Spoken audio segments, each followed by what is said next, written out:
Osteoarthritis of the knee.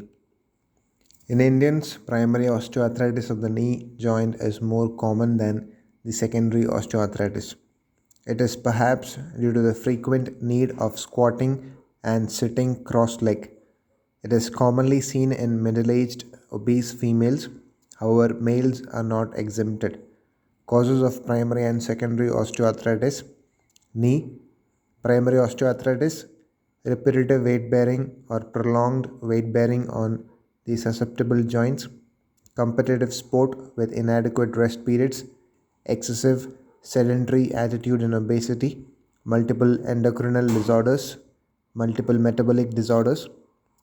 Causes of secondary osteoarthritis: obesity, varus or valgus deformity at the knee, intra-articular injury or fracture, rheumatoid arthritis, infection or TB, hyperparathyroidism, hemophilia, diabetes mellitus, excessive steroid therapy. The presenting complaints are pain, stiffness, limitation of movements, and swelling occasionally with clicking sounds. There may be instances of locking of the joint in some advanced cases. On examination, there will be synovial thickening as indicated by a joint line tenderness with effusion. Crepitations are felt in movement. There may be some flexion deformity of the knee joint with limitations of movement. In advanced cases, advanced genu varum deformity causes ligamentous laxity on the lateral side of the knee with unusual opening of the lateral joint space, as seen on X-ray. X-ray of the knee joint shows genu varum along with unusual opening of the lateral joint space. There may be involvement of one or more compartments of the knee joint, that is, medial, lateral, or patellofemoral compartments. When the medial compartment of the knee joint is predominantly involved, genu varum deformity results. Osteoarthritis of knee, radiographic features: involvement of the medial tibio-femoral, patellofemoral compartments, anterior, anteroposterior view, narrowing of the joint space at the medial tibio-femoral compartment with genu varum, osteophytes at the joint margins, sclerosis at the joint margins, cystic changes, loose body in the joint, lateral view, narrowing of the patellofemoral joint space with lipping at the superior margin of patella, sclerosis at the joint margins, cystic changes, loose body in the joint, genu varum deformity in the osteoarthritis of the knee. Treatment: conservative treatment. The conservative treatment includes anti-inflammatory drugs and electrotherapy for pain relief, and exercises to strengthen the quadriceps muscles and to restore or maintain full mobility of the knee joint. Early use of cane and proper ambulatory training with special modified footwear should be done whenever applicable. Nowadays, offloading braces are available which are used to shift the weight bearing medial stresses from one compartment of the knee, usually the medial, to the other, which causes relief of pain. Surgical treatment: any one of the following surgical procedures may be performed depending upon the occupation and functional needs of the patient. Osteotomy: this is the most commonly performed operation for osteoarthritis of the knee joint. It is ideally indicated in the unicompartmental disease, medial or lateral, with marked varus or less commonly valgus deformity.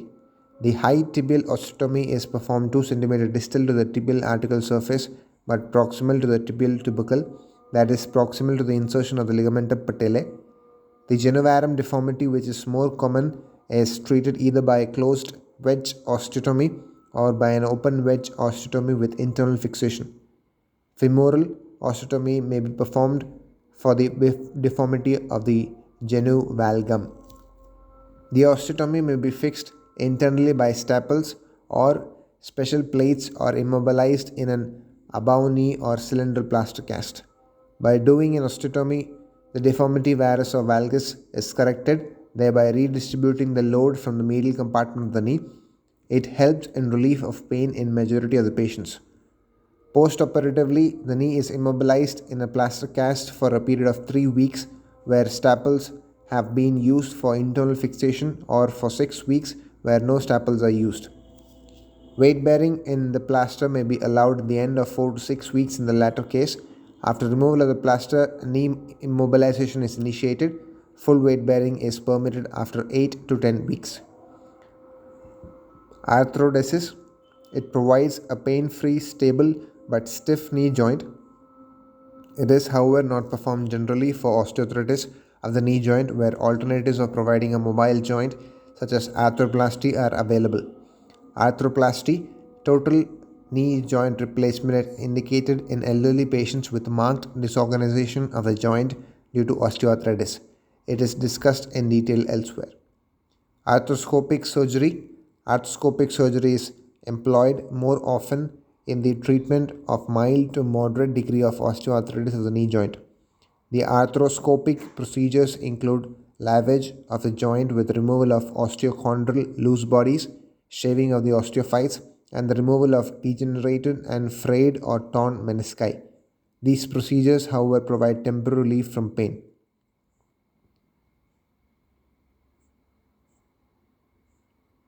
High tibial osteotomy for genu varum. Post osteotomy position of correction of genu varum. Femoral supracondylar corrective osteotomy for genu valgum osteotomy. Outline of bony wedge to be resected from supracondylar region of femur. Physiotherapeutic management. In osteoarthritis of the knee, the major problems are pain, stiffness, joint instability, deformity, and functional inadequacy at the later or chronic stage. Pain. Pain is assessed for its character, degree, posture, and duration.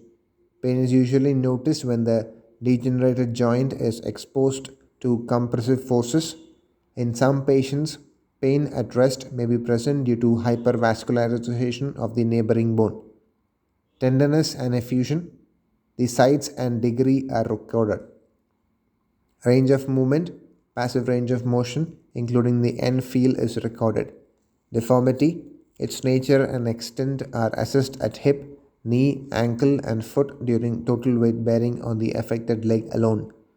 Stability, the stability of the knee joint is assessed in supine position and with weight bearing on the affected knee alone. Strength, endurance, and flexibility of the quadriceps, hamstrings, and gluteus should be recorded. Wasting should also be measured. Efficacy of performing functional activities and the pattern of gait and other ambulatory parameters are evaluated. Knee rating scale is ideal to assess pain and functional status. The duration of the ability to stand on the affected leg alone is also noted. Physical demands. Physical demands of the patient's daily routine need to be evaluated in relation to the degree of involvement. Knee rating scale for pain and functions, 50 points. Pain-free standing and long walking. Mild pain, painless walking up to 1 kilometer. Considerable pain on long standing or walking. Pain-free up to less than 0.5 kilometer. Severe pain on standing or walking or even at rest. Unable to walk. After physical examination, it is necessary to confirm the site and extent of degeneration by radiographic investigations. Radiographic classification. Stage 1, bony spurs only. Stage 2, narrowing of joint space less than half the normal joint space. Stage 3, narrowing of the joint space more than half of the normal joint space. Stage 4, obliteration of joint space or bone attrition under 1 cm. Stage 5, major bone attrition more than 1 cm, subluxation or secondary lateral arthrosis. Stage 1 and 2 can be managed conservatively. The osteoarthritic changes are usually confined to one of the following 3 arbitrary sites: retropatellar or patellofemoral compartment, medial tibiofemoral compartment, lateral tibiofemoral compartment. Medial tibiofemoral compartment with genu varum is the most common site of degenerative changes. Early diagnostic signs, common in middle-aged women with tendency for obesity. tendency to lead easy, non-exerting lifestyle, mild joint pain or bearing body weight while assuming certain posture or positions, floor squats, ambulatory advances such as stair climbing, usually the pain and discomfort is relieved on sitting or lying, tenderness over the joint line, tendency for gluteus medius limp, trunk side bending. Treatment: self care and self help. The most important aspect of physiotherapeutic management is to educate the patient on self care or self help methods of treatment by simple procedures that reduce the compressive forces on the knee joint. These avoid repetitive impulse loading and compressive forces on the knee joint. Example: frequent standing and sitting. Level walking. The maximum compressive force is much as 3 times the body weight. Climbing up the steps, the compressive forces is to the tune of 4.25 times the body weight. Raising from normal chair without arm supports, the compressive forces on the knee joint are as high as up to 7 times the body weight, whereas during raising from a chair with the help of arm supports, the forces are reduced to less than half the body weight. The first objective of the treatment is to reduce the degree of compressive forces on the knee to the maximum. This can be achieved by avoiding the following: prolonged standing and repetitive sit stand activity, long walk, unsupported climbing or climbing with affected leg leading, unarmed chairs, unsupported squatting or getting up from squatting, positions like kneeling squatting, sustained positions of knee flexion like cross leg sitting, walking without walking aids or prescribed orthosis, walking carrying heavy weights, heavy exercises like half squats, long immobile sitting, example during traveling, watching TV, a movie or a stage performance without moving the knees. Pain. During the acute phase of exacerbation, pain can be managed effectively by cryotherapy, hydropack, TENS, ultrasound therapy, pulsed diathermy, and maximum care to prevent compressive forces on the knee. Chronic pain can be adequately relieved by deep thermotherapy. Various trials conducted to prove the efficacy of a particular modality have not conclusively proved the superiority of any modality over the other. However, exercise has proved to be a single common factor as regards therapeutic effectiveness. Therefore, the role of any electrotherapeutic modality is limited to offering some relief of pain and hence acts mainly as an adjunct to facilitate the exercise program. Exercise program. The exercise program should be simple but specific according to physiological changes in the joint. It should be developed on the basis of the normal kinematics to regain the correct mechanics of the joint. Isometrics. The presence of a fusion speedy isometrics to the quadriceps and hamstrings are useful. It should be repeated every hour with the limb elevation. The slow and sustained isometrics help in reducing pain and improving strength. Quantitative progressive exercise program with emphasis on maximum isometrics to quadriceps and hamstrings at various hip and knee angles. Isotonics with and without resistance and speedy contractions have proved extremely effective. Speedy, active, relaxed, free movements. Active, relaxed, free movements within the limits of pain are useful in improving the ROM and inducing relaxation. These are easy to perform too. They also improve the free mobility of the joint, maintaining the lubrication. Repeated relaxed knee swinging in supine or sitting posture are also useful to further relaxation and mobility. Isokinetic exercises. Isokinetic exercises are a mode of exercise with a capacity to adjust the resistance according to the varying muscular strength. This effect, to a certain extent, can also be obtained by the therapist manually applying resistance. Another substitute to isokinetics is by the patient himself applying resistance by the other leg. These exercises are self controlled and hence are better accepted by the patient. They can be repeated frequently. Straight leg raise (SLR) is made effective by simultaneous isometrics to the quadriceps with the foot held in dorsiflexion. It can be made resistive by adding weight or resistance by the other leg. It improves stability to the knee during weight bearing. Suggested progressive self-resistive SLR, slow and continuous SLR with simultaneous isometric, isotonic exercise mode to the level of muscle fatigue. Begin with strong isometric holds to quadriceps and the ankle and foot dorsiflexors. Now perform SLR at slow speed as much as possible, using the time to generate more intramuscular isometric tension.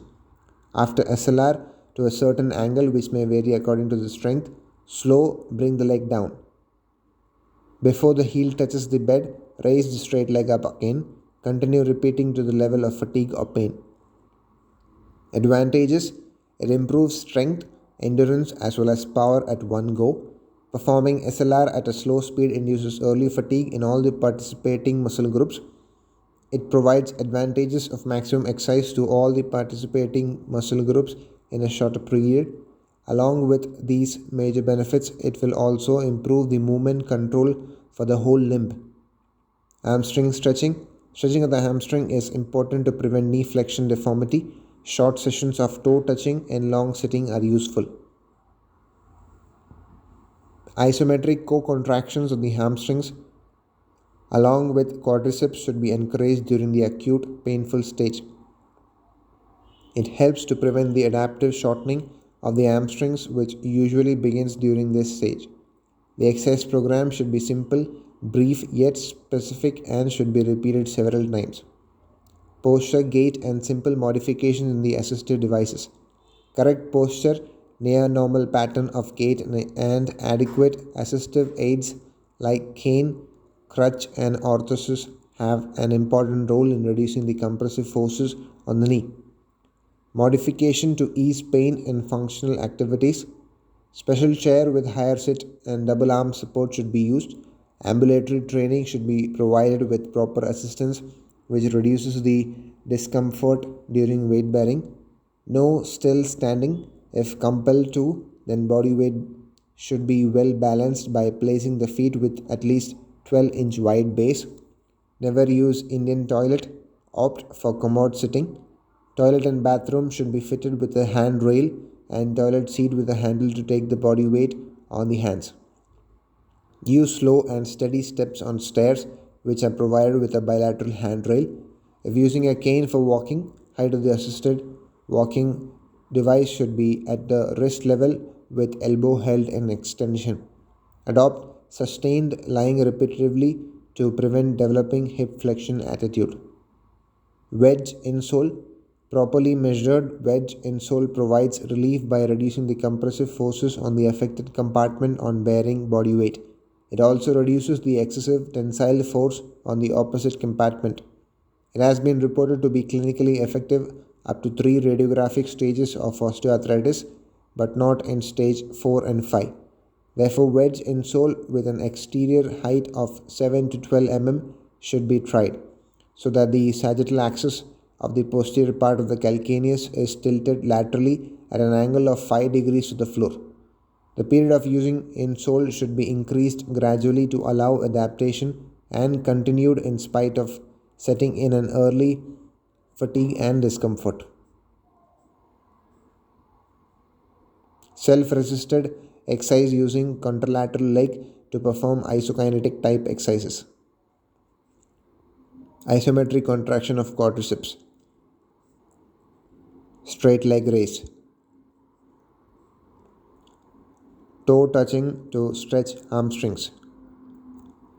The proper control of exercises, rest, and self care are the most important measures to limit imbalances between mechanical stresses and improvement in the ability of tissues to adequately withstand such stresses. Do's and don'ts for OA joints. Don'ts: exposing the joint to a sustained load, example remaining in one posture for a longer duration, such as sitting and standing. Repetitive joint compressive stresses, frequent position changes like sitting to standing, stair inclined, or rough surfaces with ups and downs. Suddenly stressful rotatory activity, example spontaneous turning with feet firmly grounded. Unsupported Ambulation in spite of pain and limp, a very common situation, invariably unacceptable to the majority of population. Do's: performing pain-free, relaxed, rhythmic-free active movements to full or maximum ROM. Mobilize a joint with relaxed, free active movements before bearing weight, standing after long duration sitting. Perform self-resistive, pain-free and endurance exercises at every possible opportunity, example while sitting and talking, watching TV. Correct use of assistive devices to ensure transference of body weight from the affected joint to the walking aid, example using cane. Thank you. Subscribe for more content like this.